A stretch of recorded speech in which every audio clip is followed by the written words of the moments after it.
Welcome to Resist the Empire, a libertarian view of the Star Wars universe.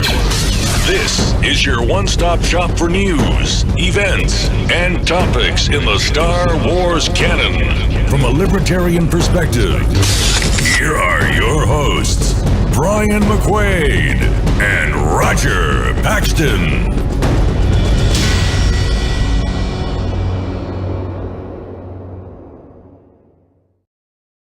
Welcome to Resist the Empire. My name is Brian McQuaid. And I'm Roger Paxton. How you doing tonight, Roger? Fantastic as always. Excellent. Me as well.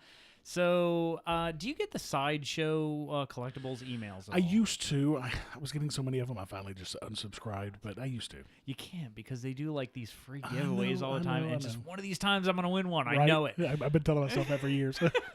So, anyways, the reason I bring it up is because they just released a life-size, they're doing a life-size Death Trooper, and they're also doing a life-size K2SO. Nice. It's like 7 foot Yeah, 6 it's gotta or something. be. Yeah, it's crazy. Yeah, it's pretty awesome looking. And also, actually, I pulled up here. They just did one today. It's like Star Wars Mythos, and it's an Obi-Wan Kenobi. It's one of the 6th scale figures, and I'm going to put my laptop here so you can take a look at it. It's kind of the back side That is of nice. Obi-Wan, and I'm going to show this if anybody can see it on there. Yeah. But it looks like it's going to be this kind of middle-aged Obi-Wan that they're doing, and maybe it's like their take on it or something. Right. But they're only giving us the back view right now. At least that's what I have here. I haven't clicked on it yet, but I'll take a look later. But the life-size stuff looks really, I bet. really awesome. Can't imagine how much it is. Yeah, Whew. I always tried to win that Boba Fett one, but obviously I never wore it. Right. I probably would have sold it anyway because I need the money. Yep. But anyways, we probably talked about this in person. I had it down here, but I wasn't sure if we told the listeners, and this happens sometimes because we talk to each other about this stuff Right. all the time, and I'm like, I can't remember if we told the listeners about this, but Del Toro is not going to be Ezra, okay? Yeah. I was watching one of my favorite YouTubers, Star Wars YouTubers, is a guy named Urban Acolyte. He does Urban Acolyte TV, and he talks a lot about Star Wars stuff. So he had shown it was like a Rian Johnson clip or something like that, and he was basically saying like, yeah, Del Toro's not Ezra. Yeah, And that would have pretty been much very what he cool, said. though. Yeah, it would have been nice, but it's cool. He's still his own character, and now there's a lot of mystery to the character, which is good. Well, DJ. That could stand for anything at this point. Now, obviously, that's not going to be the character's name. Yeah. But is it Dark Jedi? Is it? Yeah. Who knows? But that's going to be very cool. Yeah, it could just be a joke thing. They're Right. just messing with us. Yep. But from our listeners, Stephen had shared a story with us recently, and I think it was actually before our last episode. We just couldn't fit it on. But it was about a California bill that Mark Hamill was like hugely in favor of this bill, and it's regarding the signing of memorabilia, Right. and signing of other items. And so basically it requires this bill that anytime something's signed, it comes with a certificate of authenticity. And this is from Reason Magazine. It talks about how it hurts free speech, and of course it has unintended consequences because most bills do when they're created. They never think about the after effect. And what this is doing, it's going to affect bookstores that do book signings. So they have to do a certificate of authenticity every time a book is signed. Yeah, Can you imagine the overhead and the pain in the butt that's going to be? That's ridiculous. Yeah. So and it's, of course it's insane. And they're talking to this like bookstore owner on there, and like they do like it's a very well known area in this market out in California. I can't remember the city. I want to say it's San Diego or something like that. And it's very well known. They do like 800 events. It's like a huge like bookstore with like other smaller like owned bookstores, right. and they do tons of signings. And like obviously this is just gonna kill them. Sure. So they were talking about this, and the part that cracks me up the most is I love how people think this. Like all I can think about the entire time is if someone's willing to fake a signature, they're just as likely to fake that slip of paper that comes with the signature thing, you know? Of course. Now, there may be some, official nature to a I don't know what it takes to do a certificate of authenticity. But even still, come on. Yeah. I mean, there's going to be fraudulent certificates of authenticity, no doubt. Yeah, absolutely. Yeah.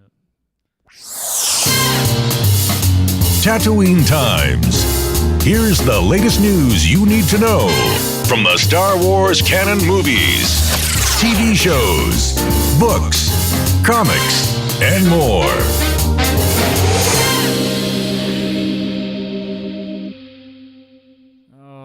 Carl Cunningham, how you've disappointed us all. Yeah.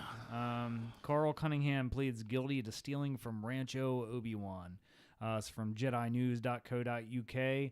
A Georgia man pleaded guilty Monday morning to stealing more than $100,000 of Star Wars collectible items from a private museum near Petaluma in 2015 and 2016. Carl Edward Cunningham, 45, of Marietta, Georgia, pleaded guilty in Sonoma County Superior Court to one count of felony grand theft. He faces 4 years in prison when he is sentenced September 7th, Deputy District Attorney Emily Malfatti said. More than 100 valuable Star Wars items were stolen from the Rancho Obi-Wan Museum, located in a private residence in the unincorporated Sonoma County west of Petaluma. Malfatti said the exact value of the items has not been determined. Honestly, some of those are just going to be really hard to even value because there's some of those items are just, there's so few of them. Unique, that, right. Yeah. We've gone into more detail in this story before, but just wanted to bring it up because he has pleaded guilty to it. And he's going to be facing time, but you brought up to me, you said, hey, restitution would be a lot better than punishment in this situation. Well, right? sure, because, I mean, this guy's going to sit in jail for 4 years.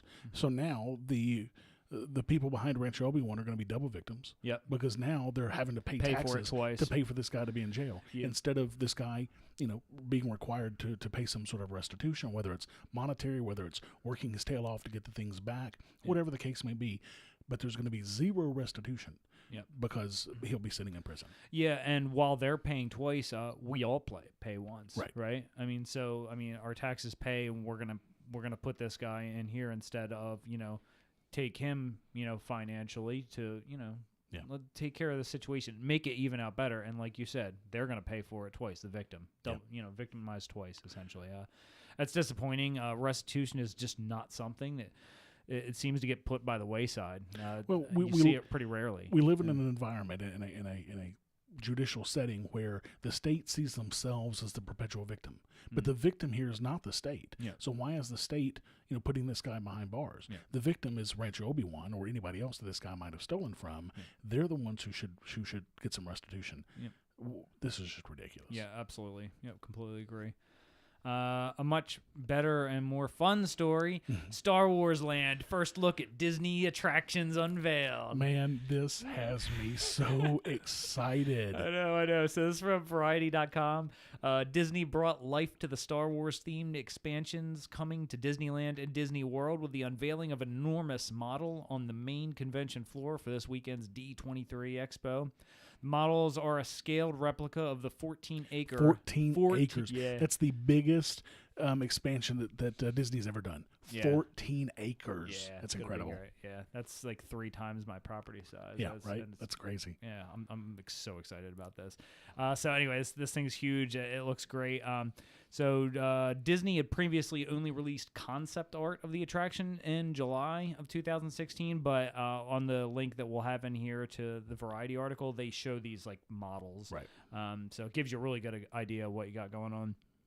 Both Star Wars-inspired lands will transport guests to a never-before-seen planet, a remote trading port, and one of the last stops before Wild Space, where Star Wars characters and their stories come to life, Disney said in a blog post about the expansion. Now, one of the really cool things about this is that both parks are going to be exactly the same. So you're not going to feel like you're missing something if you go to the Florida one, but not the California one, and vice versa. So you can go to one and get the same experience that you would at either one of them, which is really nice because there are a lot of differences, obviously, between the two parks. Another really cool thing about this is it's basically a never-before-seen planet, but there's so many things there that are reminiscent of other areas in Star Wars. There's some buildings that look very, Nubian, for example. Yeah. So it's really interesting how they're kind of mixing some of the things that we've already seen in that look and feel, but it's a brand new planet. I'm really stoked about that. You actually just made me think of something. So, like, this is like this new planet they've created, etc.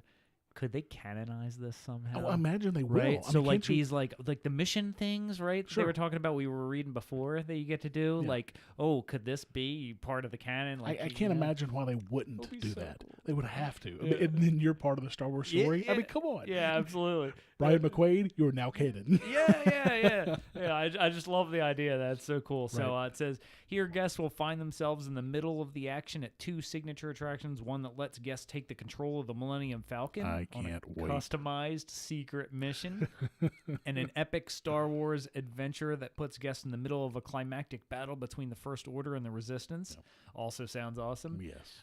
Disney has previously revealed that one of the entry points to the new section of the park will be along Big Thunder Trail in Frontierland, and the company also plans to add an Avatar Land to its theme parks.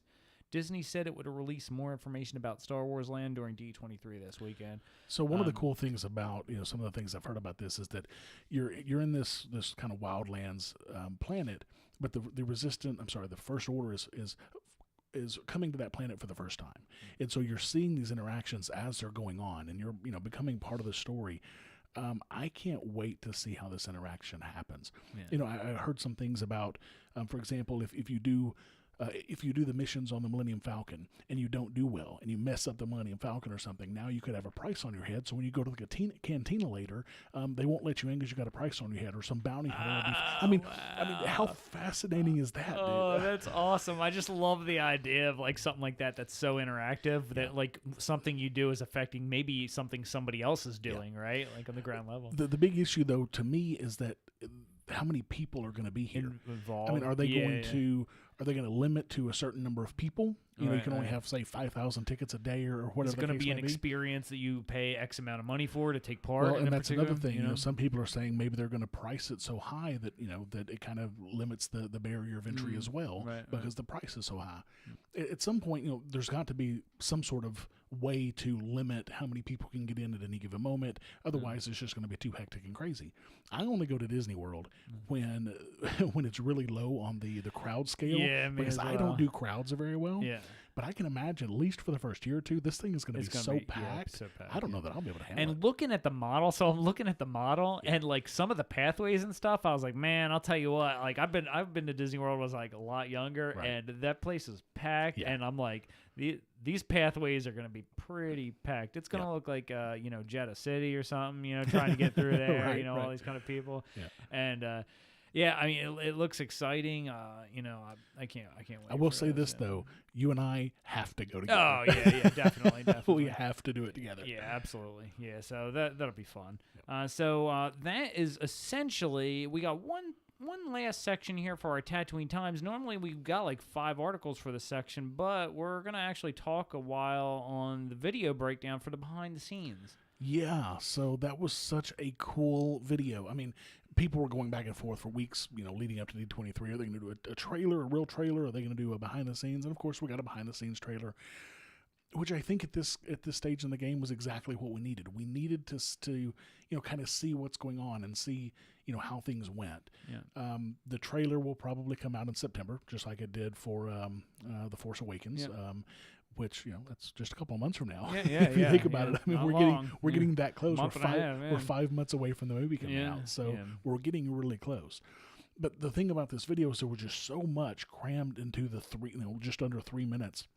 It would be impossible to cover all of it. Yeah. But we're going to kind of take some of the big pieces that really stuck out to Brian and I.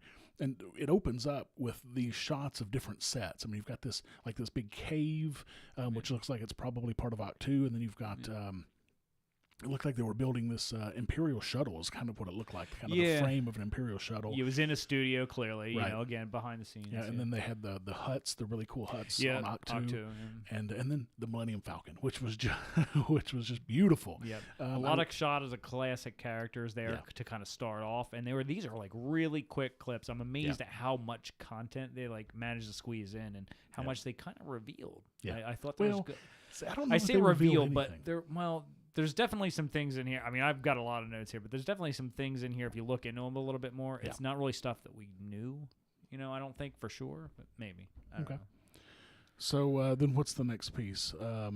The land speeders. You've got those land speeders all lined up, and that's probably, I assume, it looks like anyway, that it's going to be Canto Bight. But these were kind of fancy-looking, land speeders. They look like, rich and famous. Like the Lamborghini style doors, or like the DeLorean style doors coming up on like one or two of them. Right. Yeah, that was pretty cool looking. Yep. And we had this there was this shot of like Chewie, I think it was, like next to this campfire under the Falcon. He is like probably sitting there waiting like, what are they doing up there? It's like 2 months later. Right. And Chewie's sitting there twiddling his thumbs. Right. And we see, the training and little bits and pieces. Chewie's over there twiddling his thumbs. I love it. One of the best shots of the scene of the behind the scenes trailer that I loved was that shot of the red dirt. Probably from Crate, we assume that's that red dirt under that kind of salt. There's it's like behind the cameraman. Yeah, and it's like exploding over him and everything. I mean, that was a really cool shot. I'm anxious to see what's going on with that. Yeah. That was pretty cool. And then we had Ryan Johnson.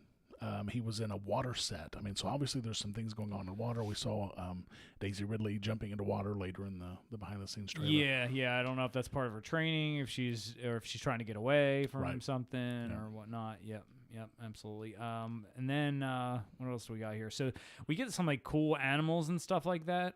And there's this one like wolf thing that looks like it's made of like crystals, right? Like a crystal wolf. I think, as a matter of fact, I think that I read somewhere that's what they're calling it, a crystal wolf. Okay, which is really cool. That was pretty cool. Now we need a crystal dire wolf. Right, that would be awesome. And then, and the only bit of audio really that interested me in this was when Gwendolyn Christie said something. Of course, they had her. She plays Captain Phasma.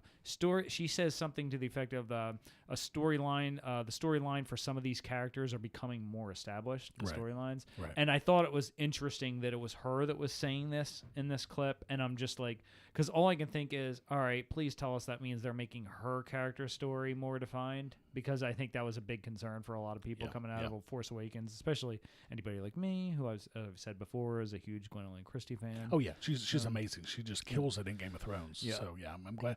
Definitely want. Of course, she's got a comic book. She's got an actual book coming out in the next few months. Yeah. So we'll definitely get more of her backstory. And from my understanding, the comic book is going to take over from when The Force Awakens ends, and she's in that trash compactor, and how she gets out, and then goes on from there. So that'll be interesting to see. All right, interesting. Yep. So what else do we got? We see Finn getting out of the Bacta thing there. It's not. I don't know if it's like a tank. It's not a tank, right? It's not a Bacta tank, but it's some kind of sort of a medical device. Like a Bacta pod or something else. Yep. We get a couple shots of Rose. We do see. I had her name in my head earlier, and I can't think of Kelly Marie Tran. No, not Kelly Marie Tran, but the one that plays. Now I can't think of her name. Purple hair. And she's like Laura Dern. Laura Dern, thank you. Yeah, yep. And so we only see like one shot of her, and then we also see a very short, very tiny. Like you have to be looking for it to see Benicio del Toro, essentially in this. But we get one small clip of him, and he's got some kind of a hat on, or some something. kind of metal band or something. Yeah, I don't know. It's really strange. Yeah. It's gonna be interesting to see. But we get so many short clips like Brindle Hux. We get a really really super quick shot of him, and that's it. Yeah. So that happens with a lot of the characters. Yeah. Yep. And what else we got going on here? I got a whole list of stuff here. Oh, so the fight scenes. Well, before we get to that, I think that so we had Kylo Ren actually wearing his mask for the first time. We had a clip of him wearing his mask in this, which was really cool because in the teaser trailer we've seen the mask destroyed, but we also get to see several shots of. We get to see a shot of 3 Kylo Ren masks in various stages of destruction. So that's going to be interesting to see what he or I guess what he does. Yeah, I just assumed that he's breaking all of these. I assume. I don't know. I don't know. And the First Order Stormtroopers' new weapon, that claw thing, that's going to be really cool. I don't know what because they had the really cool. I don't know, the electric lance or whatever last time. Oh yeah, and this time they've got this claw thing. So I guess every time they're gonna have some new cool weapon. Yeah. It's a really strange looking weapon. I'm not quite sure what that's supposed to be for. I'm assuming it's designed for something in particular. I'm sure. Whatever it is, I haven't figured it out. and one thing that caught me that you can barely see really quickly is C-3PO without the red arm. Oh, yeah. Good Just catch. a really quick clip Yeah, of good that. catch. But, of course, I was looking for that because we find out in some of the other material how he got that red arm. I wonder if we're going to find out how he got rid of the red arm. It's funny because I don't dislike 3PO, but like I see like characters we already know, and I'm like, yeah, all right, yeah. Let's get to the next. I want to see stuff. I want to see Benicio del Toro. You know, right? It's like it's horrible because I love all the characters, but like, all right, I want to see something new. Give me something new. So the fight stuff is that what we got up next? So, I don't know. We both took notes here. Yeah, we forgot the comparison part before we started. Right before the fight scenes, there was a shot of what looked like an Asian girl in a gun turret wearing a rebel outfit, and the speculation is that's Kelly Marie, that's Rose's sister, and possibly she's going to die, which is going to make Rose's character want to get revenge on the First Order and all of this. Right. So, and I assume that probably happens during the battle that we see early on, we see the explosion in the hangar and all of that. So that's going to be really great to see. Yeah. And now to the fight scenes. The part that I keep trying to bring up is I'm very interested in this because we get scenes with Daisy Ridley, Adam Driver, and they're fighting like the trainers. Okay, so it's not like movie scenes; it's they're training for scenes in the movie. Well, we don't know if these are trainers that they're fighting with, or if these are other actors or other actors. Right. Yeah. So the people that they're fighting against are fighting with what looks like staffs, and they have and the way they're holding them, it's definitely not a lightsaber because they're holding it with a wide grip. So it's definitely some sort of a staff. Yeah. So it's not Jedis or Siths or anything like that. Yeah, I've got speculation on this. So do I. Go ahead with yours first. Yeah, so my speculation is she's fighting 3 individuals in her scene. And he's fighting 2, right? Yeah, so I believe she is fighting Knights of Ren, and he is fighting Daisy Ridley and Mark Hamill. No. In his scenes. I'd say, well, I mean, you may be right, but that's not what I was thinking. Yeah. I think that they're both fighting Knights of Ren. Interesting. I really do. So I think that something is going to happen, that they're going to find themselves in a situation where the Knights of Ren want them both, and they have to fight off the Knights of Ren together. That would be pretty cool. What it would be. Yeah. It would be. Nice obviously, twist. there's some connection between these two. Right, what is that connection, and how much are we going to see of that? I mean, it talks about we're going to develop these characters. I really think that we're going to see that. Yeah. So, I don't know. All right. Well, that would be really cool, too. I like that idea better. So it would certainly be cool to see, sure.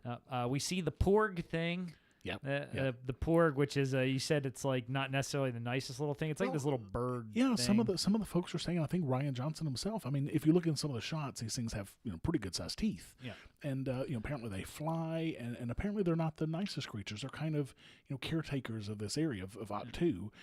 So I guess when something is probably going to come to RtE012 that's a threat, and apparently these things are going to go kind of crazy. It's going to be cool to see. All right, yeah, that would be kind of interesting. Trying to fight those things off or something, We get a quick shot of Finn behind bars. Yeah, that was. Yeah. What is that? I mean, I don't know if he was in jail. He was wearing his jacket that he got from.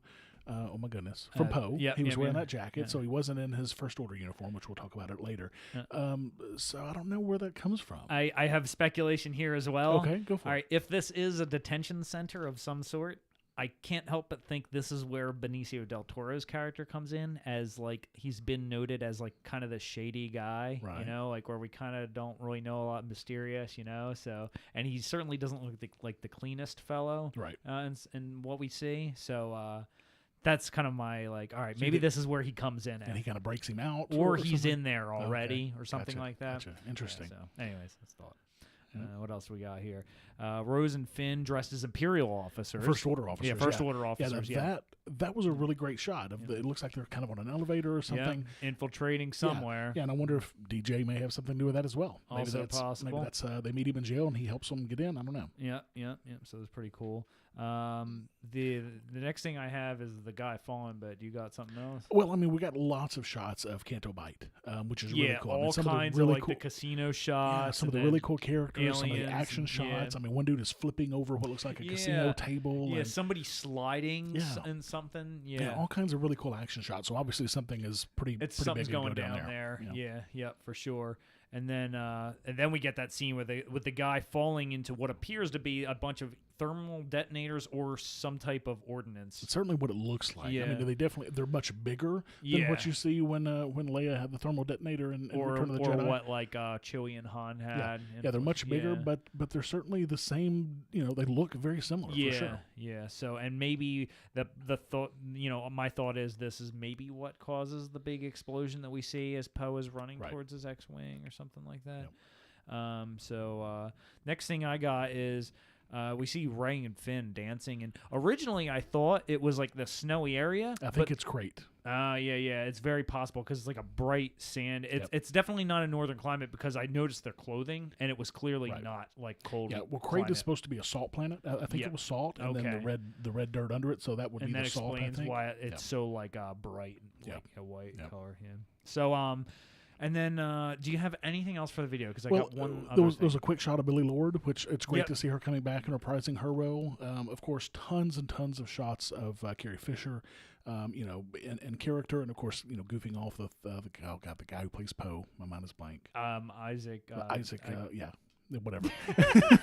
Anyway, so horrible. So the shot of her and he kind of hugging and goofing off, and then towards the end she starts talking about how it's about family. Talking about the movie. It's about family. Right, because and that of course we all speculate that Rey is some sort of relation to either the Skywalkers or the Kenobis. You think she's a Skywalker. I think she's a Kenobi.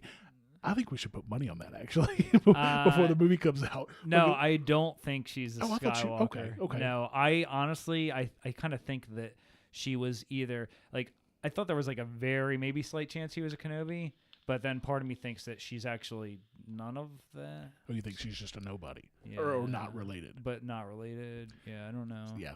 We should make a bet on that. Yeah. And whoever I need to solidify my position first, though. Yeah, do that. Well, let's do that before I'll mull that one over. Right. And then I have one other thing that I need to add to Tatooine Times. Okay. That really I wanted in the opening segments, and I can't believe I completely forgot to talk about it. And so I'm gonna drop it in the opening segments for the next episode as well. But I just wanted to get this out there. Me and Roger actually did a little intro bit for a little project I was working on with some friends of mine. Right. And I was one of like 4 or 5 people that kind of starred in this. It's a complete Star Wars spoof, like a Star Wars podcast spoof, essentially. I loved the part that was spoofing the minute by minute. Because there's just that podcast that does the movies minute by minute. Yeah. That was fantastic. That was great stuff. Yeah. So what this is it's a podcast special. All right, that me and my friends did. And my one friend Ben Foster. This was kind of like his brainchild, and he's very musically inclined. He's a great artist. We've mentioned it before. He did our original sketch of our logo for this show. Right. So he's like, hey, we need to do this podcast that basically, it spoofs the Star Wars. There's so many Star Wars podcasts and a little bit of podcasting in general too. So there's music interlaced through it, a lot of original music from a lot of my friends. So my friends Ben Foster, Dan Pomerleau, Cynthia Foster, Ben's wife, and my wife's cousin. And let's see who else worked on this. There's some music on there, and some great. And I did the opening narration for it. And Roger did the opening narration for it, which was funny. So it worked out great. Yeah, my John Malloy, a friend of me and my buddy Ben's, he did a song in there for us, and Dan did some music, and so check it out. It's right now. The information I have for it is if you go to facebook.com/theouttakePlayers. That's TheOuttake players. And you can get it on SoundCloud or iTunes there, and it's basically two 1-hour podcast specials is essentially what it is. So give it a listen if you want like a laugh. It's not something you have to invest a lot of time in, and if you like it, like the page, and give us a thumbs up and stuff like that. And it was just a fun little project, and maybe down the line we'll do some more of it. So yeah, thanks. The HoloNet, your news source for current real-world news with a libertarian Star Wars twist. All right, let's start off with something that makes me physically ill. Oh, great. Disabled St. Jude patient sues airport and TSA after bloody scuffle with airport police. Wow. This is from WREG.com. My old stomping grounds, Memphis, Tennessee. Yeah, so it's out of Memphis. Bloodied and bruised, Hannah Cohen was led from Memphis International Airport in handcuffs. The 19-year-old was headed home to Chattanooga after treatment for a brain tumor at St. Jude Hospital June 30th, 2015.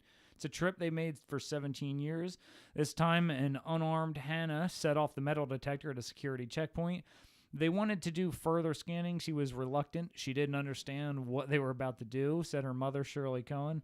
Cohen told us she tried to tell TS agents her daughter is partially deaf, blind in one eye, paralyzed, and easily confused, but said she was kept at a distance by police.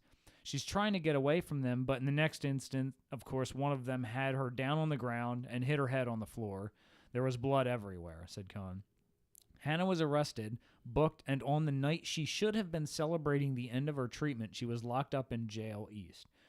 Here we were, with nowhere to go, not even a toothbrush. Our bags had gone to Chattanooga, said Cohen. Authorities later threw out the charges, but the family filed a lawsuit against the Memphis airport, airport police, and the TSA.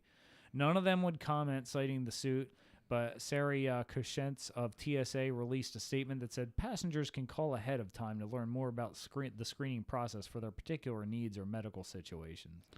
Give me a break. I know. So I used to fly in and out of that airport all the time with my last job. And for 5 years, I was flying out of 3 weeks, 3 weeks every month. Yeah. And let me tell you, of all the airports that I've been in and out of, that is absolutely the worst airport, bar none. Yeah. Now they've got some of the best food. Great Memphis barbecue in the airport, by the way. But from everybody, from the TSA agents to the gate agents to the people checking you in, everybody there is absolutely rude, ignorant, and just doesn't want to be there. Yeah. And I hated flying in and out of that airport. Yeah. The TSA constantly bringing us stories like this, as opposed to the ones that we were supposed to be getting when we were getting protected from all the terrorists. Right. What is it now? How many arrested? How many people from TSA have been either arrested or fired, or yeah. and how many? Right. How many terrorists have they caught? Zero. Yeah, I think it's a whole zero. It is zero. Yeah. Are we up to that now? Yeah, we're up to zero. Okay. Yeah. All right. Yep. So I got a couple of minimum wage articles here. Minimum wage set to drop in Missouri. That's interesting. Yeah. This is from MSN.com. Cities all over the United States have been boosting their minimum wage. It's up to $15 an hour in Seattle, but it's going in the opposite direction in St. Louis, Missouri. Amr Hawatma's family-owned restaurant in downtown St. Louis is struggling. Along with rising sales taxes and meat prices, a minimum wage hike to $10 an hour 2 months ago made it expensive to stay open, so he had to cut back from 5 to 2 days a week for lunch. His hamburgers are smaller, his entrees pricier, and his customers, of course, scarcer. Hawatma believes it's not the government, but a combination of worker determination and customer demand that should set the correct wage. That's how I built myself, he said. That's how I'm teaching my children to build themselves. Don't ask what do I get, ask what can I do. And Missouri Governor Eric Greitens agrees. Next month, the minimum wage will return to $7.70 an hour. $10 an hour was a mistake, he said. Despite what you hear from liberals, it will take money out of people's pockets, Greitens said. Cities all over the country have been boosting their minimum wage. It's up to $15 an hour in Seattle, but it's going in the opposite direction in St. Louis.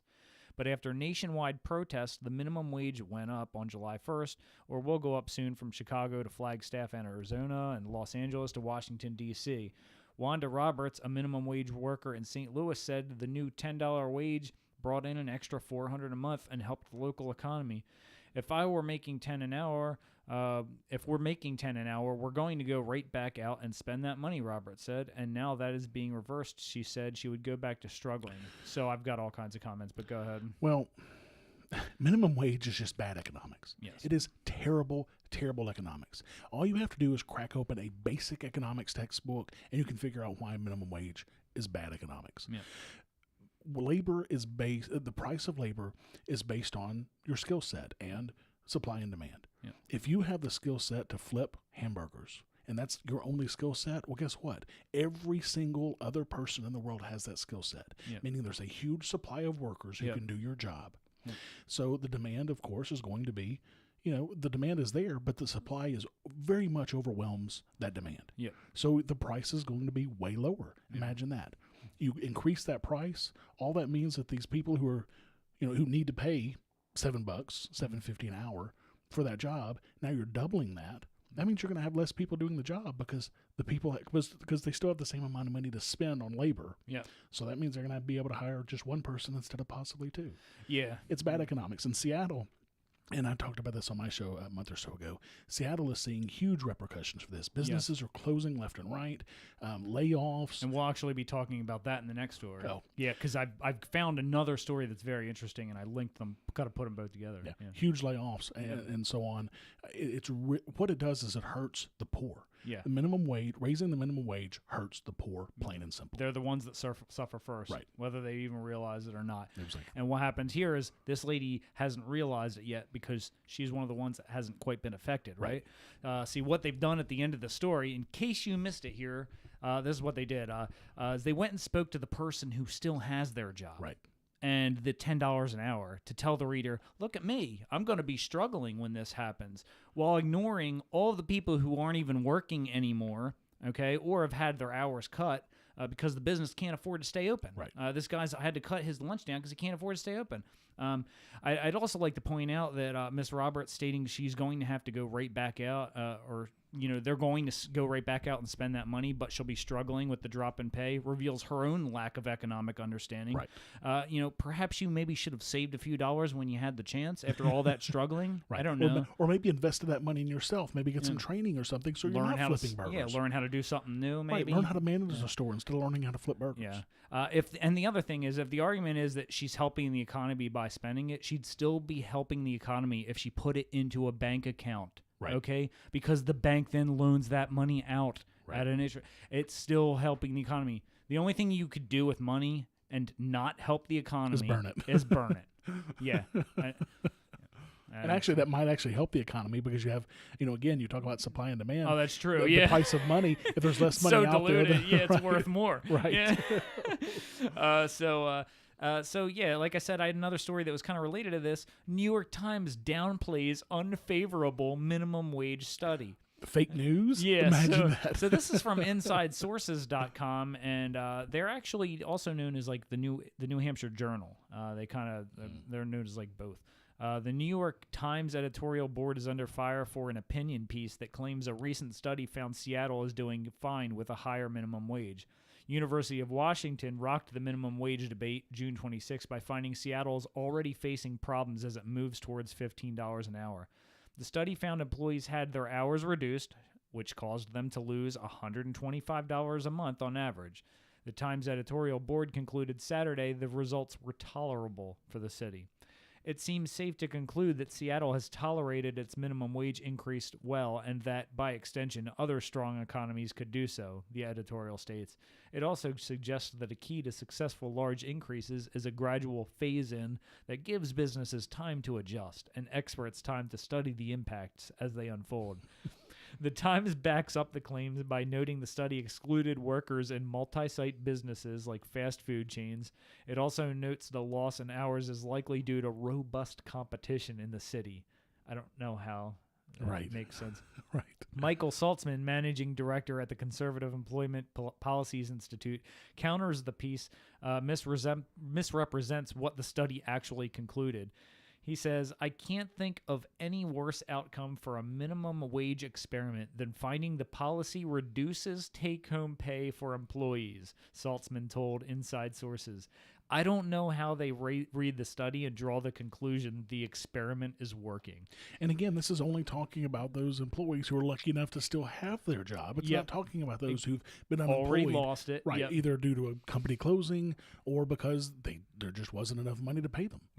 So, I mean, the ones that they're talking about here are the fortunate ones that have only lost $125. Yeah, exactly. So just another example. I don't think it's doing as well as people would like to believe, some people in Seattle, and it's going to only get worse. Yeah, absolutely. Hitler's house seizure backed by court amid Nazi shrine fears. So my wife actually sent me this one. This is so interesting. NBC News. This is out of Berlin. Austria was right to seize the house where Adolf Hitler was born amid concerns it could be a draw for neo-Nazis. The country's top court ruled Friday in a major victory for the government. The expropriation of the Nazi leader's house was in the public interest, as only the state could deprive the building of its symbolic power, according to the decision handed down by Austria's constitutional court. The pastel-colored townhouse is situated in the small town of Braunau am Inn, near the German border.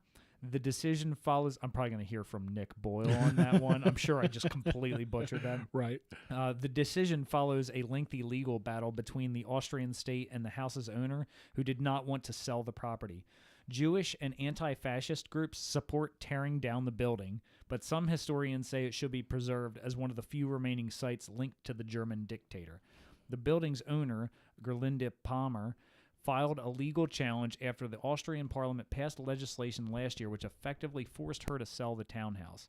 The court's ruling means the government can seize the building without further legal challenges in Austria. The court also ruled that Palmer be granted compensation, although it did not specify how much. Every year on Hitler's birthday on April 20th, anti-fascist groups and locals gather to demonstrate next to a memorial stone in front of the building that reads, "For peace, freedom, and democracy, never again fascism, millions of dead warn." In December, the government said they planned to remodel the building and turn it into a home for disabled people. Palmer's lawyer, Gerhard Lebich, told NBC News his client would likely take the case to the European Court of Human Rights in Strasbourg. Lebich also said his client had gone to school in Braunau and had lived in the house for several years. There are many personal memories attached to the house, he said. Lebich separately told reporters his client felt the state's purchase offers were too low. We've run into that story before as we've gone over. The offers regarding the purchasing price were half-hearted, he said. At best, it was the sale value of a regular house. There were never any serious talks. Always everything got blocked. So I got a few things I got to point out here. First, the article starts by saying Austria was right to seize the property. Yeah, no bias in reporting. Of course not. Yeah. What a crock. Right. It's never okay to take someone's property from them by force. No matter who it is, whether it's me doing it or whether it's the government doing it. Right. Or whether you get a group of people to go and do it for you, which is what the government is. Right. Secondly, the same sentence says that it could be a draw for neo-Nazis, yet they've offered no evidence this has ever happened. But how long has this been, in the family? The interesting thing is they show evidence in the opposite. Yeah. That it's a draw for anti-fascists more than neo-Nazis. So is it just me, or do they expect some kind of resurgence here? I mean, what's going on? Right. In addition to this, there are two opinions for fixing the problem where one, destroy a perfectly good property because of no apparent threat that they've actually been able to point out other than just claims and fear-mongering. Right. Or steal that property for themselves and then use it, which stops a possible draw for neo-Nazis to the property. How? Right. Because the government, Hitler was part of government. Yeah. So the government will own the building. I mean, how is that going to stop the neo-Nazis from coming out there? It doesn't make any sense at all. Well, no. I mean, they obviously have a reason for wanting it. They want to make some money off of it in some way or do something with it that's going to, to give them some benefit out of it. They're not doing this. We're going to turn it into a museum. 10 years down the line, they turn it around and make it into something, and now we're going to try and make money off that. Right. I wouldn't doubt it. Horrifying video shows cops force canine to maul surrendering man. This was from the Free Thought Project, but this was kind of all over the place as well. This was out of Reno, Nevada. The task of bringing fugitives to justice falls to the capable hands of U.S. Marshals, and the Marshals typically have no problem capturing their target. But when they partnered with Washoe County Sheriff's deputies in January to apprehend Eugenio Enrique Corona, the fugitive was not returned to jail safe and sound. Corona had violated the terms and conditions of his parole when he was alleged to have been in possession of methamphetamines and a firearm. Instead of returning to prison, he is believed to have fled, forcing the marshals to come looking for him. Washoe deputies caught up with Corona, and a car chase ensued, but ended as soon as Corona stopped. He exited the car, got on his knees, and in typical prison submission fashion, interlocked his hands behind his head. He had surrendered. However, instead of simply walking over and placing the wanted man in handcuffs, which would have seemingly been easy considering he was in the position of surrender, Corona's lawyers say, Washoe police proceeded to sick their dog on him as punishment. Yeah. For surrendering, he was tortured. In the video from the dash cam of one of the deputies' cars, Corona can be seen kneeling on the ground, hands locked behind his head. The car rolls up and stops. Then a dog runs over and attacks Corona, clamping down on his arm and tearing into him. Yeah. This reminds me of a video of, I don't know, a couple of years ago. A guy was literally sitting on his couch with his hands visible, with his hands up, and these cops were inside his house, and they sicked the dog on him anyway, and this dog latched on this guy's face and ripped this guy's face. Man. He was sitting there with his hands visible. There was no reason. Same exact situation here. Ridiculous. But this was just his arm instead of his face, thankfully. Thank God, yeah. So according to a report from the Reno Gazette-Journal, there were 2 deputies on the scene, Jason Wood and Francisco Gamboa. Wood's command to get that bad guy. Right, he said it over and over. Yeah, was followed by the comments officers are trained to say when they want to punch someone, stop resisting. Right. It's clear to see that Corona was in no way resisting, even when his arm and chest were being mauled by the attack dog. My only comments here is I hope they get put in the cell next to him because this is ridiculous. Yeah. Well, and not only that, I think that they owe this guy some restitution. Yeah. I think that they should pay for all medical bills. Oh, most definitely. Any sort of mental anguish he may have over it, they need to pay for those bills as well. I mean, there's no question that they tortured this man under the auspices of being an authority with a badge. Yeah.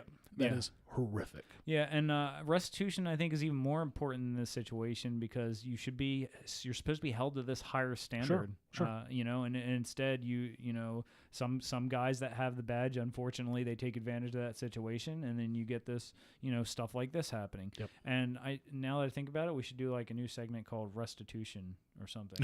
We do seem to talk about that quite a bit. Yeah, well, at least today, anyway. So. Which Star Wars canon character will we dissect in this episode of Galaxy's Smallest Political Quiz?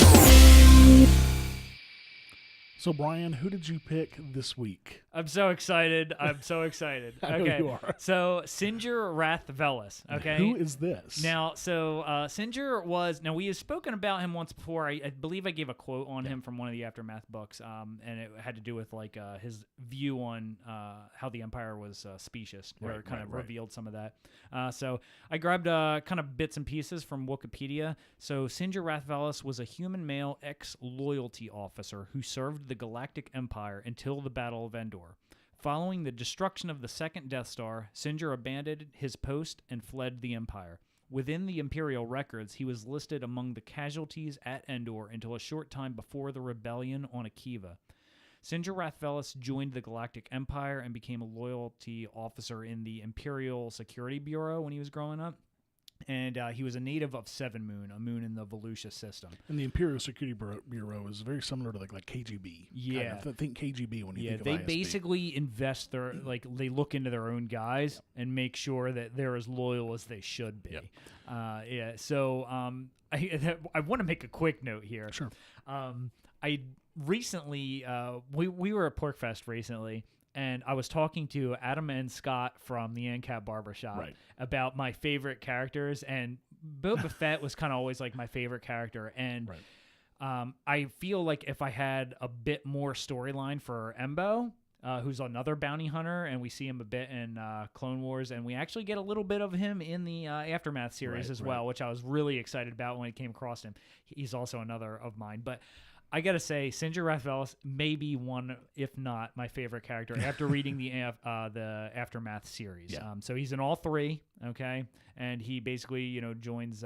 He ends up joining in the rebellion. Yeah. So I'm gonna kind of answer and not these. only just joining the rebellion, but actually working for Mon Mothma. Yeah, which is I mean at the pinnacle, the height of the like rebellion. makes it to the top. And Right. I try to get through this without spoiling too much for people who have not read the Aftermath series. But and if you haven't read them, go out and buy them. Yeah, and we'll yeah, eventually they're do we'll eventually do a review of probably that entire series. Yeah. Matter of fact, we may end up having to do that as like a special episode because there's just so much. In yeah, those there's a three lot of books, holy cow. content, and there is just they're really good raids, and he is such an awesome character. So I'm gonna go into this with, because he had such a significant shift. He's a lot like I think he will be a lot like we're gonna get with Agent Callus maybe. In Rebels. And Rebels. Right. So, I'm looking forward to that shift to kind of see similarities. But he's at a much crazier, like when he's in the Empire, he's. Well, and it's also interesting to see the parallels because we know that. Oh goodness, what's the main character of the Battlefront 2 game? Goodness, I can't think. I don't have her name off the top Anyway, of my head. so but we see that she is on Endor as well when the second Death Star explodes. Yeah. She obviously continues on with the With the Imperial Empire, forces yeah, and apparently ends up with the First Order as well. Right. Whereas Sinjar, We're assuming, yeah. right, where Sinjar leaves completely, Yeah. and goes off on his own and does his own thing. So it's Yeah. interesting to see that kind of difference dichotomy there. Yeah, which it was really interesting for him because he was a loyalty officer. Right. You know, so like it's Well, such she was a Special crazy Forces path. too. Yeah, I she was wish I could Special think of her Forces. name. Yeah, so anyways, I'm gonna answer these with kind of the latest information we have on Sinjar, and by that I mean the most current, as in by the end of the series, how I feel his character would view the position, as opposed to picking a particular time based on his major switch, essentially. And we don't know if his story's finished. He may pop up here and there and other things. We try to do characters who we think their story might be finished, but obviously we don't know unless the character's actually dead. We don't know if their story is going to be finished or not. Yeah. So, maybe his is, and obviously But if at he least comes back up, we may have to reevaluate. Yeah, I try to we get somewhere where we're not likely to get much more on them, but we've got enough to do one. Or in this case, we've got a lot, in my opinion, to work with him just because he's in 3 novels. Yeah. So anyways. So we're going to start off with the personal issues. The first question is, government should not censor speech, press, media, or the HoloNet. Yep, and I disagree with this. With his higher level of authority with the Empire and his final position with the New Republic, it seems to me he would likely be censoring something. I don't think I can disagree with that, especially being a loyalty officer. I'm sure, were very careful about what Imperials could watch and whatnot. I can't disagree with that. So service should be voluntary. The Jedi policy on the warding of children who are Force sensitives and the conscription of soldiers by the Empire is immoral. Yeah, so I'm going to go with agree here. He volunteered originally to be in the Empire. Now, he undoubtedly had seen people get conscripted into the Empire. We know that happened, and he was certainly with them long enough to see that kind of thing happen. And then later on, he ends up with the New Republic, who it's only volunteers, right? I mean, you're only volunteering to go doing something like that, and I don't know that. I don't really know how I feel about that. I would imagine that he probably, as an officer in the Imperial Forces, he probably was pro-conscription at one point. Oh, sure, yeah, but yeah, definitely. But now, right? I imagine that at the end he probably had to be against it. Yeah, surely. And that's kind of why I went beforehand. That's why I kind of prefaced this section with him, where he is now, because he most definitely, in my opinion, would have been the other way before. And just like most human beings, even in real life, we do shift our positions over time. So he certainly has as well. Yeah. There should be no laws regarding possession of weapons for personal use. Yeah, and I actually made a note here to myself and you, if you happen to see it. We should change this to blasters laws. Well, the actual question is there should be no laws regarding possession of weapons. It doesn't say okay. guns, All right. so. Okay. So, well, that makes sense, right? I mean, sabers, Yeah. so or Death Stars or whatever. Right. So there should be no laws on guns. I agree. Throughout the Aftermath trilogy, I get no impression he felt the need for such laws. My guess is when he was with the Empire, he probably felt they were so superior that it wasn't really that important. And then obviously after the fact, I think it's likely in most situations he finds information much more important than a blaster. Anyway, when you get into his character and you learn a lot about him, I try to save most spoilers from this section for people that haven't read it. But he's very much an intelligence officer. He does really revel in that information and that intelligence. So I can't disagree. Repeal laws prohibiting adult possession and use of drugs. Yep. So here I agree, actually. Yeah. And I actually think I think the reason for this is Singer was a heavy drinker. He was pretty much an alcoholic for a while. Yeah. Now, he backed off a bit at the end of the series, but I wouldn't be surprised to see him either branch out from alcohol, either recreationally, or put up a defense of someone doing something else that they want to do, because I just feel like that's kind of how he would be there, for that kind of self-abuse thing. So I actually want to agree there that he would be for repealing the drug laws. There should be no requirement to register as a force sensitive with the Galactic Empire. And here I went disagree. So with his original and then latest positions, even though they were distinctly different government types, we're talking the Empire and the New Republic here, registrations and identifications are tools that he can use to extract even more information out of someone, and that is his thing. And I'll go into more detail on that in a bit.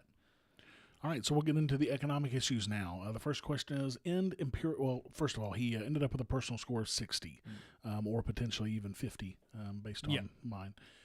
Economic issues, end imperial alliances with corporations and banking cartels. Yeah, so this one I said maybe, and this I think was my only real tough call. I can see with his upbringing and still being involved in government later on, he might have some desire to perhaps try and artificially add structure where there shouldn't be, that kind of thing. So, so I went maybe. I don't really feel like I have strong evidence one way or the other on that one. That was probably the only one I really had any kind of difficulty with. End government barriers to intergalactic free trade. So I went maybe. His advisory role could very well find him arguing for some controls that would create barriers, though in my opinion it would most likely be planetary or just the New Republic barriers, and unlikely to extend out to the entire galaxy as though the Empire was trying. Just my opinion. Okay. Yeah. Science and technological advancements should not be controlled or regulated by the Empire. And I put agree here. In my opinion, Singer is entirely too intelligent to believe that either government he would have been working for could ever really regulate an entire industry like this across an entire galaxy. I think he's just too smart to think that could ever work. Sure. Yeah, I agree. The career path of individuals and the planetary division of labor should not be dictated by the Empire. Yeah, so I put agree. He's probably at the point where, where he is now, they'll gladly take volunteers that they can get and when possible let them work in the areas where needed.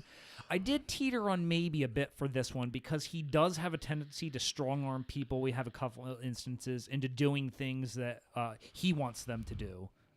Yeah, he's definitely good at that. Yeah, so but I guess that comes from his ISB background, right? Where, he did what it took to get the information he needed, right? But I feel like that's a bit more on an individual level than actually division of labor as a whole. So that's kind of why I went agree instead of maybe on that one. Taxation is theft, including sovereign planetary funds taken by the Empire as tribute. Yeah, so I went maybe here. Disagree could have been possible. I think he's so kind of desensitized to something like this that he doesn't even really think of it in those terms. I don't think he would ever think of taxes as theft in those terms. So I went maybe on that. Okay, and that leaves an economic score of 60. And the bonus question: did this character initiate force in the Star Wars universe? Yeah, so I said I was going to get back to it. And here's kind of where I summarize it up a bit. Singer does use force and plenty of it for both sides of the fight. Yep. This guy was an information extractor, a.k.a. interrogator, a.k.a. torturer. Even towards the end of the books, we see him using force against other in what I would say is at least disproportionate use, comparatively speaking, to situations in which one might argue legitimate reasons for using such tactics.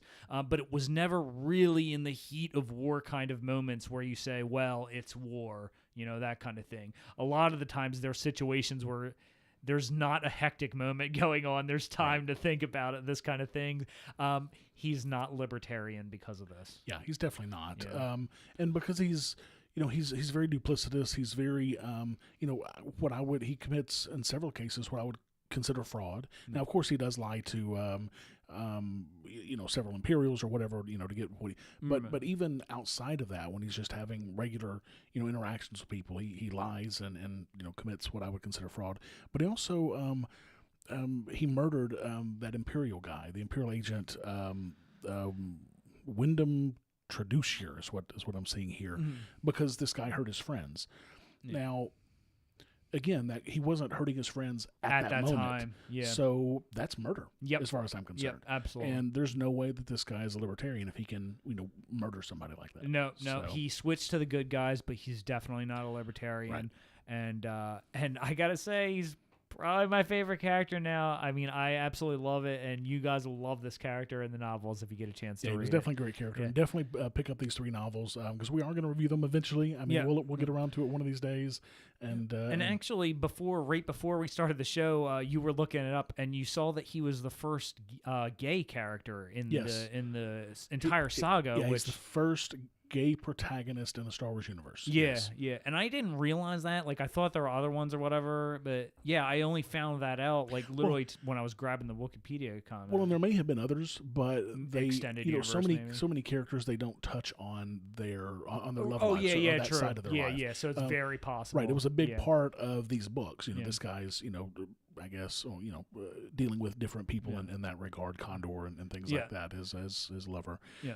So that was a big part of his story. Yeah, and so maybe that's why it's such a big deal for him. Yeah, and you bring up Condor. So Condor is his lover in the books, and let me tell you, it detracts in no way from the story. I read some comment about like someone was saying like, oh, Chuck Wendig's trying to like push an agenda and all this BS. And let me tell you, it does not change anything in the books. Like, you're thinking of the characters. In fact, Condor's got a pretty important role in this book, especially in Empire's End. Yep. And so like it flows nicely. It's clearly not forced. And the character is probably my favorite character right now in the Star Wars universe. And I haven't seen him on screen. Resistance Review. Your favorite Star Wars canon movies, TV shows, books, comics, and more. Reviewed by our hosts.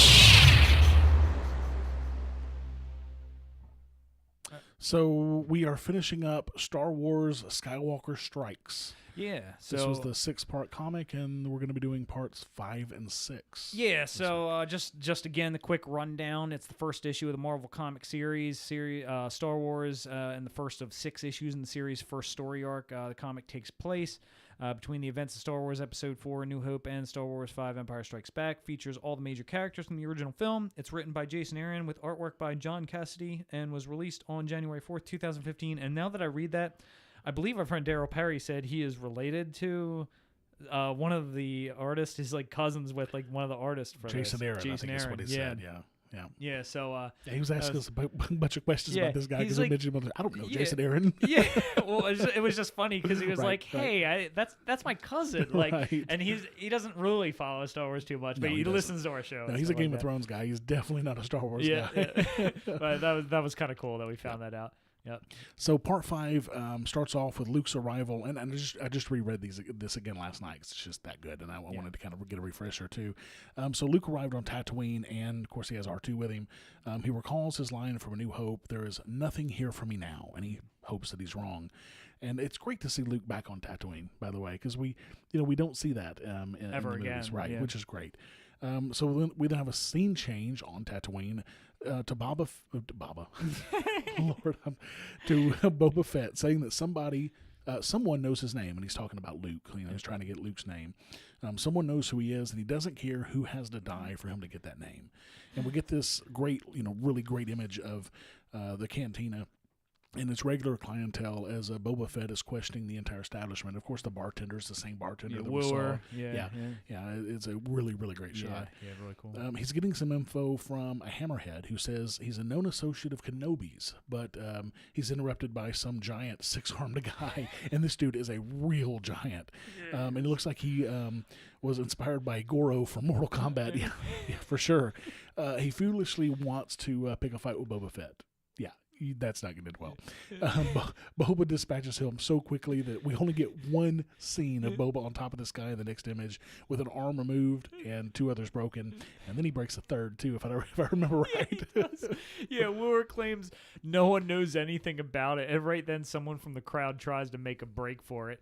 And Boba shoots some kind of projectile rope tying thing around this guy, which, as a side note on this, right, I see this in comics and shows all the time. I just don't understand how something like this defies gravity or whatever by, like, wrapping itself around people. So sometimes the realist in me comes out, and it really annoys me. It's got a boomerang on the end of it. Yeah. I don't know. Anyway, so this guy says he doesn't know anything, but Boba Fett points out that he knew enough to run. Right.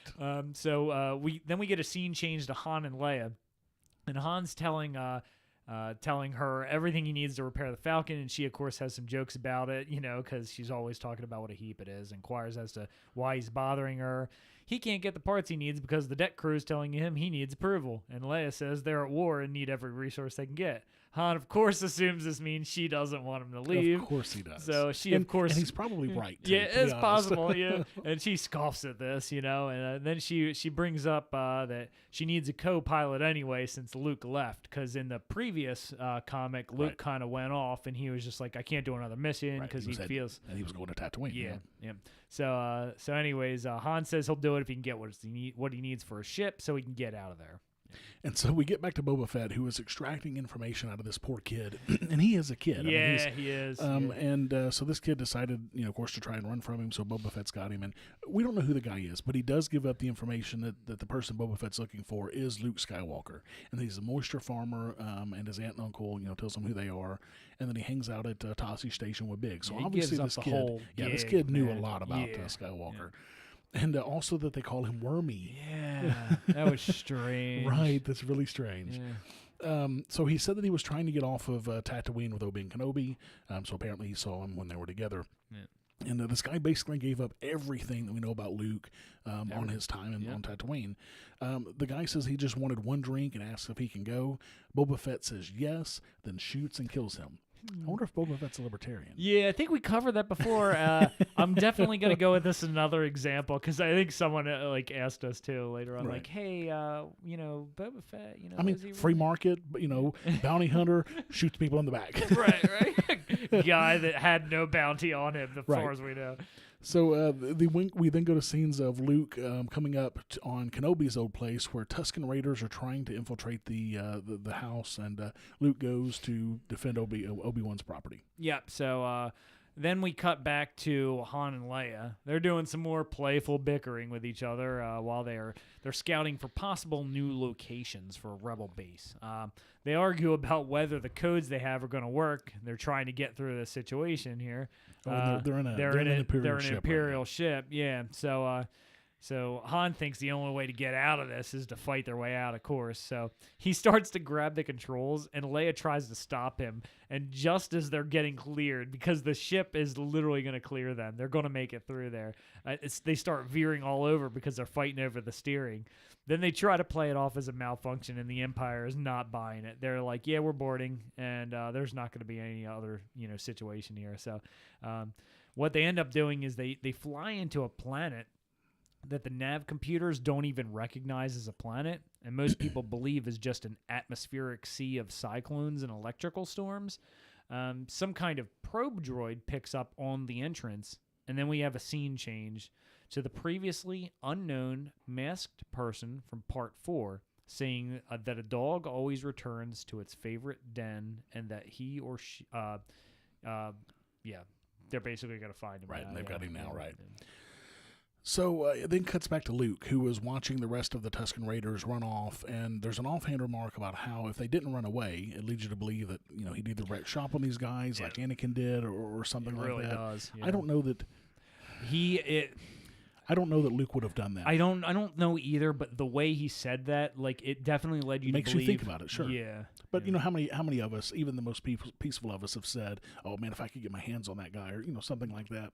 And not really mean it. I don't know, but it was interesting anyway. It was after the fact. I mean, they are running away, so he could have just been kind of saying it. So he's then standing in Obi-Wan's old place, and it's, of course, a complete wreck because the Raiders just tore into it. But he doesn't think that they took off with anything. And he also doesn't believe that there was much there to begin with, which, I'm sure Obi-Wan was living like a poor monk. He didn't have a whole lot of possessions. So Luke and R2 look around for anything useful, and he questions why Ben will be living out here in the middle of nowhere, and R2 finds something for Luke, a box that reads, "For Luke." Yeah. And this is the box that we saw in the end of part 4 there. End of part 4, right? That I thought was a diary, but we'll get to that. And at that moment, some kind of flash grenade comes in and knocks Luke to the ground, and the last image is Boba Fett standing in the doorway, and Luke is blind. He can't see anything. Yep. Yeah, so now we transition into part 6. So the finale starts off with a 5-page fight between Luke and Boba Fett. And it was really well done. Yeah, it was really great. So initially, Fett has the upper hand because Luke starts this off. He's on the ground and temporarily blinded. So he's blinded throughout this fight, the entire fight. He gets the butt of Fett's blaster to the side of his face. Boba Fett calls him by his last name, and Luke is still just trying to figure out who it is. And as a punch lands his hand in pain, he believes he's hit Stormtrooper armor. He punches this guy. He thinks he hit a Stormtrooper, and he wants to know why he isn't just killed, and figures he must be getting taken somewhere, right? So Boba Fett asks him not to move, and then kicks him down when he does move. Right. Yeah. If somebody tells you not to move and they've got the upper hand, probably not a good idea to move. The next scene is a lightsaber in front of Fett's face, and Luke says that he's not going anywhere. Boba says that he can't fight blind. Luke says a Jedi can, and Boba says, "You're not a Jedi," and Luke says, "I'm not, but a new one once." Yeah, he kind of agreed with Boba Fett there. Right, and so they were in, Kenobi's home, and that he shouldn't have come in the first place. Luke then gets the upper hand, causing some awkward dodges from Fett. He wasn't prepared. Right, he kind of falls over a little bit, and Boba then fires off his rope lasso weapon to try and wrap Luke up, but Luke's able to cut through the rope with a lightsaber before it arrives, and then gets in a glancing blow that knocks Boba Fett back. And then there's a 1-page scene, this really huge shot where they're about to charge each other. It's actually from below them, which was kind of cool because you don't really see that kind of angle usually, and they're both kind of coming in to attack each other. Yeah, it was really cool. So we get a scene change to Han and Leia. They've landed on the Mansua Nebula. It's a planet that most understand to not even be a planet. So that's why the TIEs didn't chase him in there and stuff. And they would have gotten blown up and stuff. That's what they say. Leia remarks how beautiful below all of the electrical storms it is, and Han says he wouldn't have believed it if him and Chewie hadn't crash landed there. They used it for smuggling from time to time. Han assured her that those TIEs wouldn't try to range in there because they wouldn't make it through the storms. Leia says it'd be a great spot for a rebel base and asks who besides him and Chewie know about it. And he says no one in the entire galaxy, as he breaks out some Corellian wine. We then get a quick scene of a ship buzzing past the TIE fighters that were outside that nebula. And here is our still masked figure that says, "Don't worry, I won't be here long." To the TIE fighters, he or she is flying by there. So it's then back to Boba Fett and Luke, and they're trading blows left and right. But Fett is definitely getting, has the upper hand here, because Luke is still not a Jedi at this point. He's still very untrained, and he's also not blind. Right. He tells Luke he's running out of options and blood, and to drop the lightsaber. Luke, of course, isn't going to do that. He's stubborn to the core. And he says that Ben would never do it. And so Fett replies that he's dead and he can't help. Luke says that he's already helped, which is fascinating. Yeah. Fett tells Luke that he was right. He was supposed to bring him in alive, but alive only means that you're breathing. It doesn't mean you're conscious. It doesn't mean you don't have a bunch of broken arms. Yeah, some of the lines Fett has in this comic's great. Yeah, it's very Fett-like. Yeah. So Fett then shoots Luke in the shoulder, and Luke musters his strength to continue standing. And he says that a Jedi can feel the Force flow through him, and Fett says, "Feel this." And he gets ready to shoot again. So the shot, it ricochets off the lightsaber. Luke's ready for it. I don't know that it ricochets. I mean, I think that... Do you think it was just a chance ricochet, or do you think Luke actually blocked it? I think Luke actually blocked it. The way you said that, I didn't know if you thought it was a block or just a chance ricochet. Yeah. I mean, I should have said that better. Yeah, he basically blocks it with a saber. He's clearly using the Force at that point. and Fett has to dive out of the way to get out of the way of the rebound. And we actually see the For Luke box like bouncing around in the background here. Then Boba Fett comes back flying and tackle, and by flying I mean literally he's like using his like rocket pack or whatever, and tackling Luke into a bunch of the junk piles left behind at the hut. I mean, it's just a mess in here. They're both trying to reach for the lightsaber, and R2 sees the box for Luke, and Luke and Fett now have the saber between them. They're fighting for it. It's ignited, and it's right between them, and Luke is able to force throw the box at the back of Fett and knocks him out. He can't figure out what happened or how he managed to do that. He then asks R2 to lead him out, as he still can't see. When I first read this, or when I was first looking at this, I thought like R2 had like kind of tossed it over. Yeah. But it's pretty clear to me that Luke uses the Force here, and his response there, he couldn't quite figure out what happened. Right. And the next scene is Han getting his precious Corellian wine thrown onto him by Leia. And so she says, that's low even for a scoundrel like him. And so, excuse me. Yes, sorry. No, and then they're running out. They're running from the Empire, and he's trying his cheap attempts at seduction at the moment, just like Han, of course. And of course, Han says he wanted to celebrate for saving their lives, and she says he wouldn't have had to if he didn't lose his nerve. Oh, snap! I mean, that is the worst thing to say to Han, right? He claims nothing out there could ever make him lose his nerve. And then Leia hears a ship coming in, and Han is still arguing that he wasn't trying to seduce her. He'd rather try and seduce a Gundark, of course. And then they see the ship, and Han Solo says one word: no. Yeah. And Leia asks who it is, and so he says that they should run now as the ship fires where they were standing. And Leia asks who found them, and the masked voice says, "Why bother asking him? He'd just lie. It's the only thing he's good at." Another. Oh, snap. Han's just getting trashed here. And so then the now unmasked person comes off, saying that her name is none other than Sana Solo. Yeah. And Leia's confused. And now Sana is asking, who are you? What are you doing? Who are you? Yeah, she says, Sana Solo, his wife. Yeah, his wife, right? Yep. Luke, so now we get a scene change. Luke's back in his X-Wing, and he has some of his vision back, and he asks R2 to fire up the converter so they can get out of there. He says it looks like they got what they came for, and he opens up the box that was etched with For Luke, and he pulls out an old book. That's why you thought it was a book, probably, from when you because the book plays a lot into that whole Star Wars series, even up into the last one that came out, Yoda's Secret War. Yeah. So the book's titled The Journals of Ben Kenobi.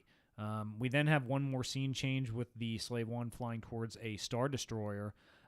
It's not the Executor, but it's not named, whatever the Star Destroyer is. Boba Fett is standing near Vader and states that he lost him. Vader says that it was most disappointing. Fett says the boy got lucky. Vader then asks if the bounty hunter brought him anything of value. And Fett says not much, just his name. Skywalker. Yep. There is a silence, and Fett says, "We're done here then," and just kind of walks off. I just love how because Vader was completely he was done with the conversation. Yeah, he wasn't he's not saying even. else. Yeah, so Fett was like, "Okay, do I leave? Do I stay? What do I do?" Yeah, it was a lot of quiet scenes. Right. It's really it's in space. Yeah. It's just really really dark final ending of the comic here. We get a few more images of Vader. He's got a clenched fist, and the glass is starting to crack. Yeah, the glass to the outside of space. Yes. It's in front of Vader. Yeah. It's a really great shot because you're looking from outside of the space and you're looking in. You see Vader through the glass, and it's cracked all the way. It was a great shot. Yep. Vader repeats the name, and the final image of him is standing in front of that starship viewport, and it just cracks all over it. Such a great shot there at the end. I loved that imagery. Obviously, his anger got the better of him, just like it did, when he first put on the mask and found out that Padme was dead. And oh no! Yeah. Obviously, it wasn't quite that dramatic, but So I mean, really, this is where Vader finds out. I mean, this is like a big part. I think a bigger part than people would realize of like the story here. This is where he actually realizes who this. Yeah, because it never shows before when and how Vader found out that Luke Skywalker was Luke Skywalker. That was who destroyed the Death Star, and that's who he was tracking. Well, now we know. Yeah. So that was a great series, the Skywalker Strikes series. So what do we review now? I mean, do we go on and do the? We hadn't talked about it at all, and I know we like to kind of throw it out there to our listeners. Like, what do you guys want to hear us talk about next? Yeah, send us a message on Facebook or. Tag us on Facebook, shoot us a tweet on Twitter, whatever. Yep. Let us know what you want us to review, because I've got just about every bit of the new canon material that you can have now. Yep. So, between the two of us, we can definitely review whatever you'd like us to do. Absolutely. I'm thinking maybe we go on to the next in the comic series, because I've enjoyed doing those. Yep. Or we could pick one of the books. I don't know. Yeah. So maybe one of the shorter books, like Ahsoka. Yeah. Or so like that. I was kind of thinking about that, because we had that book club idea. Right. So like, all right, maybe we do 1 to 2 chapters there. Maybe we can do a little bit of both. I feel like most of our listeners probably. They've all seen the movies, right? Yeah. You're not listening to this most likely if you haven't seen the movies. Right. I would say a significant portion have probably watched a good bit of Clone Wars and Rebels, a little either or something. Sure. And so the visual stuff, I feel like more people have watched than read canon. More than likely. Yeah. So maybe if we cover some of the material that maybe they haven't. Yeah. It'll keep had. them, tuning in, even if they don't. Even if they just want to follow on, if they do want to get the reading material and follow on, or if they don't plan on getting it, so now they know where they can get it and get a breakdown of it. Well, and we can definitely talk about this offline and figure it out, but we definitely want your input. So, as much as, we love making decisions and whatnot, we want to give you guys the show that you guys want. So let us know what you want us to review next, and we'll definitely take a look at it. Yeah. And make sure to, check us out on the web at ResistingsEmpirePodcast.com. We're on Facebook and Twitter and YouTube as well. And you can support the show for as little as $1 an episode using either Federal Reserve notes or Bitcoin. And you can do that at ResistingsEmpirePodcast.com/support. And we also have T-shirts at ResistingsEmpirePodcast.com. So definitely check those out and order a T-shirt with our really cool logo on the front and our tagline on the back. And definitely check it out. Yeah, absolutely. Sweet shirts. And until next time, may the non-initiation of Force be with you. Thank you for listening to Resist the Empire. Find us online at resisttheempirepodcast.com and on Twitter at Empire Resistor. Never miss an episode by subscribing on any podcatcher or by going to resisttheempirepodcast.com/subscribe. This has been a PAX Libertas Productions podcast.